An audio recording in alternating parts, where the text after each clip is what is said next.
Happy Families podcast. It's the podcast for the time-poor parent who just wants answers now. I thought all the love and affection, the encouragement and support that I gave my children were all cut out. I wanted to see myself being lovely on TV, but they cut them all out. They only showed me being so nasty. And now here's the stars of our show, my mum and dad. Hello, this is Dr. Justin Coulson. I'm the parenting expert and co-host on Channel 9's TV show Parental Guidance, and also the founder of happyfamilies.com.au. Welcome to all of our new listeners to the Happy Families podcast. We're watching more and more, or seeing, I guess, in the stats, more and more people are joining us for great conversations on the podcast. And I'm so excited about the conversation we're having today. I should introduce Kylie for those of you who are new. Kylie's my wife, mum to our 6 kids, and podcast co-host extraordinaire. I don't know why I go French every time I say that. We need Jan and Donna so that I can make it properly French. And for the last couple of weeks, we've been talking about Parental Guidance, this new show that's been on Channel 9 that's really bringing the conversation about parenting to everybody. We're talking about parenting in this country, I reckon, in ways that we never have before. Last week, the show wrapped up. It was all said and done. We met our winners. We also had a great chat with Ali Langdon, the host of the show. Today, I'm so excited. A couple that were just full of delight, always laughing, and had, I think, the most wonderful humility in the way that they showed that they just want to be better parents. And let's face it, there were a few times where they felt the heat of that hot seat as people said, "What are you doing that for? That's not what your children need." Kevin and Debbie, our tiger parents. I think Kevin maybe got a little bit carried away and took over a little bit at that time. That's the part of tiger parenting that we would never. Yeah, we would embrace. let them go and let them make the mistake. We're so glad to welcome you today, Kevin and Debbie. Hello, Hi, Justin. Hello, Kelly.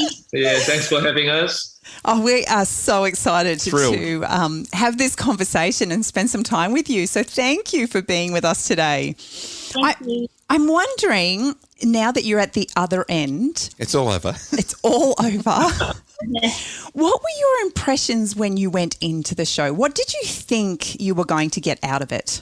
I think we didn't think too much because we got invited, like we didn't apply ourselves. So we felt that we were thrown into this whole thing, like without preparing our heart. Yeah, initially we thought it would be more like a documentary for our family because we're really busy. We thought, okay, it'll be good, if we can have some professional setup to record some of our live and stuff, and say, okay, that's great. But then we realized, okay, it's about having more conversation with other families with different style, and then we have to kind of pick on each other, and it's more like a competition kind of thing. It's a little bit different from what we initially thought, but then I think we had some conversation with the crew, and then we understand potentially it will bring the conversation, bring some benefit for the audience, having different styles. Then we kind of got convinced somehow, and then here we are. Got convinced somehow. I love that. You really got that arm twisted by the sounds of it there. But you were such an asset to the show. The conversations that you allowed us to have, and your wonderful personalities were just such an asset to the show. And I loved having you there, and loved watching the way that you guys progressed. And I think that you've changed the conversation around tiger parenting in a really, really positive way. I know that before I watched the show, my idea of what a tiger parent looked like was not a whole lot of love, not a whole lot of connection, and just, bearing down on your kids in really significant ways, those high expectations. And you just proved that you can have high expectations and yet still have all of that connection and all of that love. And I loved that about the show. Really, I thought all the love and affection, the encouragement and support that I gave my children were all cut out. I wanted to see myself being lovely on TV, but they cut them all out. They only showed me being so nasty. I was so disappointed. Oh, well, I definitely got that. I saw that in just the way, your kids responded to you, and you have such a gentle way, Debbie. You really do, and it comes across, and I saw that. I felt the love. I did feel the love. Yeah, and it wasn't always just in the interaction with the kids. It was the way that you presented yourself to the other parents in the room, the way that you were explaining the way that you raise the kids. And I thought that you were absolutely tremendous as well. Oh, thank you. When you hold a mirror up to your own parenting on national TV, I would put like hands up. That is probably one of the most courageous things that you could do as a parent. But were there moments when you wondered if you were getting it right as a parent? Yes, definitely. Like, when I was saying that I was challenged, I was heavily challenged, like, looking, especially like with the free range parents was, they were a great inspiration for us. I thought, I like to, until then, usually with your friends, you share resource, but you don't pick on each other's parenting style. You don't talk, you don't compare your kids. That's something you avoid. You don't do it.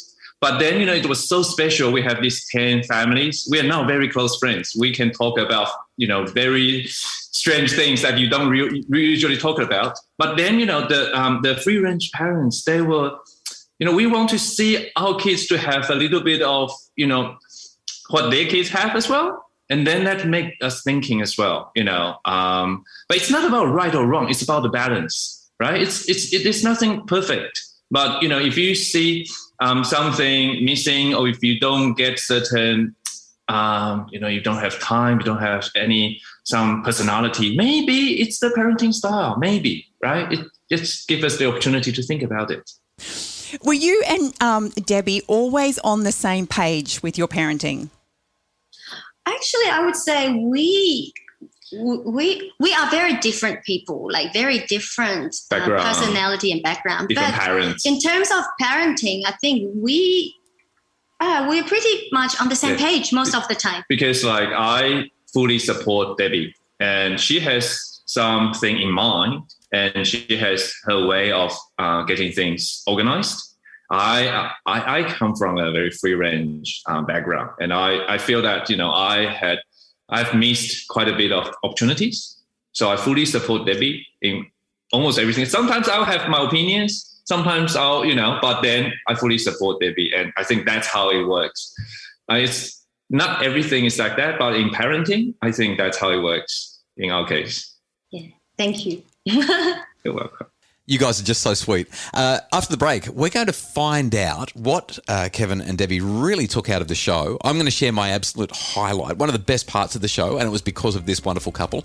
And you've got a couple of tricky questions to ask them to wrap things up. That's right after the break on the Happy Families podcast. It's the Happy Families podcast. Are screens creating tension at home? Tweens, Teens and Screens is a webinar to guide families to healthy, safe super screen solutions. Buy it today at happyfamilies.com.au/shop.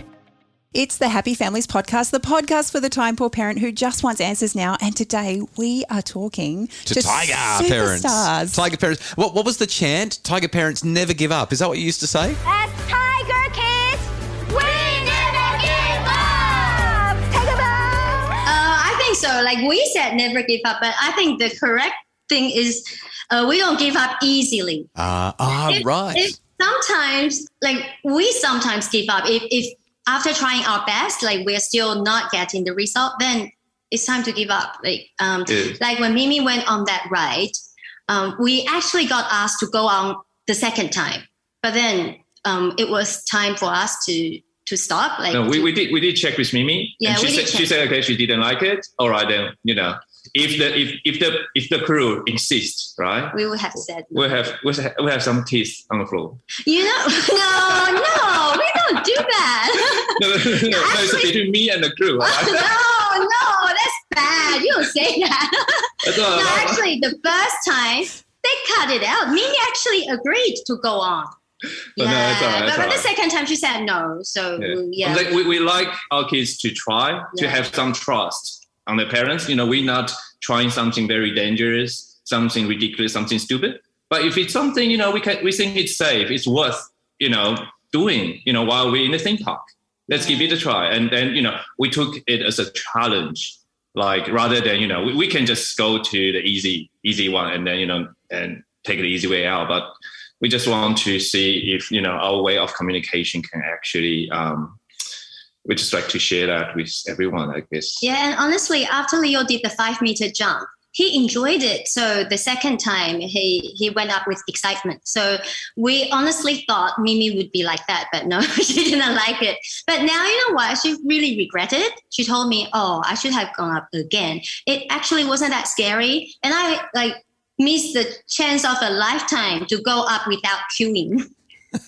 Yeah, there are a couple of things that come out of this, and I think they're both worth emphasising. The first one is that balanced approach that you've highlighted, really, really important. The idea that we should never give up, sometimes it's a really bad idea. Like sometimes it's right to give up. Sometimes we get to a point where we think, hang on, I've been gritty and I've been determined and I've been pushing, but this is not in anyone's best interest for this to continue. And as parents, we've got to be able to have the wisdom to know when to say enough is enough.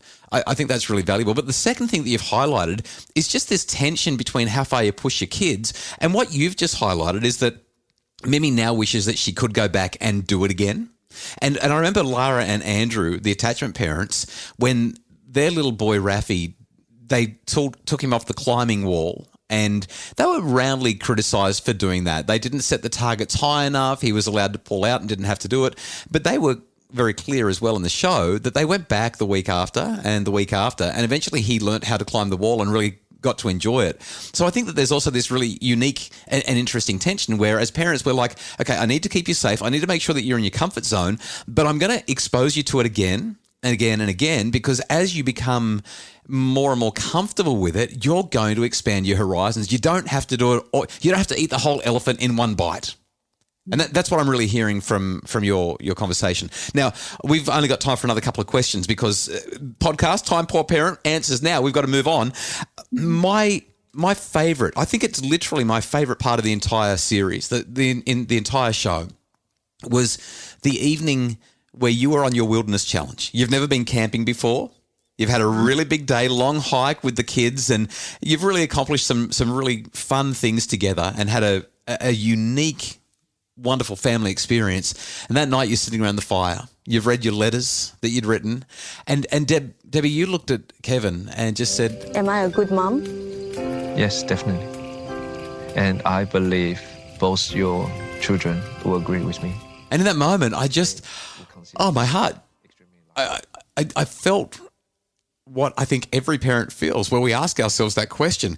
And for me, that was the most, it was just such an impactful moment. As you sat there and were thinking and asking that question, what was going through your mind? How were you feeling about everything? I think I'm usually not a very emotional person, but that day, we went through a lot as a family, and it was a very exhausting day. I don't know why that just came into my mind. We just wanted to have a good chat with Kevin, and I guess the atmosphere, it was very emotional sitting around the campfire. Have you been camping since? No. That was a very strong no. Are you planning on going camping again? Glamping, maybe. You're so good. You guys, you nailed that challenge. Yeah. You really did.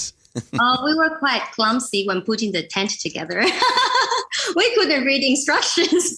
What I loved that we didn't get to see in the show was there was a whole conversation that happened in the studio that never made the final edit about needing to dig a bathroom, needing to dig a hole for the toilet, and it didn't make it into the show. But let's just say we had a very, very, very funny conversation in the studio about what it meant to have to dig a hole to use the loo, and let's just say that relief took a few days to arrive, but when it arrived, it was good. That's all I'm saying. I'm not going to say anything else. Anyway, we need to wrap up. Your last question or two, Kylie, and let's move this towards a conclusion. So, guys, my last question for today is: how has this experience strengthened your family? Oh, I think although we go through some roller coasters like recently, it definitely strengthened our relationship as a family. And I see that my children are becoming more mature. They knew that I was feeling a bit hurt. And then they had a huge discussion. Do you want to share that discussion? So so Mimi and Leo, so we try to stay away from all the social media stuff. But then they had conversation at school with their friends. And then they couldn't resist to search the internet, they found some, negative comments about, mainly on Debbie, and they were quite angry about it. And they don't. And then, but I was trying to help Mimi to digest that, to understand that different people having different background, different opinion, and all that. And then Mimi was trying to tell me, Daddy, mom's emotion is true emotion. It is something we need to look after. And then she added this. She used to discipline every one of us in the family, so we are so used to it. But she is new to that kind of criticism. So we need to give her, is that the thing you're going to say? Yeah. Okay. So she wants us to be more understanding and support Debbie during this difficult time. Very cute. Yeah.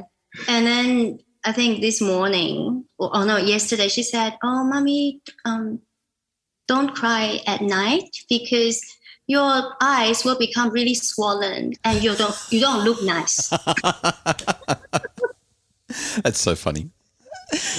Guys, thank you so much for giving us your time today and for just sharing some of your insights. As you suggested, this has been a little bit of a roller coaster for you. And as we've watched it as a family, it's been a bit of a roller coaster for us as well, having Justin in the spotlight as well. And so our hearts go out to you. We understand and know what that feels like. But like I said in the beginning, brave and courageous, and the experiences that you were able to have on national television have literally changed the conversations that we're having around our dinner tables all around the country. So thank you. And you're wonderful parents, and you have beautiful children, fabulous kids. I think that everybody's fallen in love with Mimi and Leo. They're just such great kids. Well, Thank you very much for your encouragement. Yeah. We are so grateful for Kevin and Debbie from Parental Guidance for sharing some time with us on the Happy Families podcast. The Happy Families podcast is produced, as always, by Justin Rulon from Bridge Media. Craig Bruce is our executive producer. And if you'd like more info about making your family happier, because a happy family doesn't just happen, visit happyfamilies.com.au.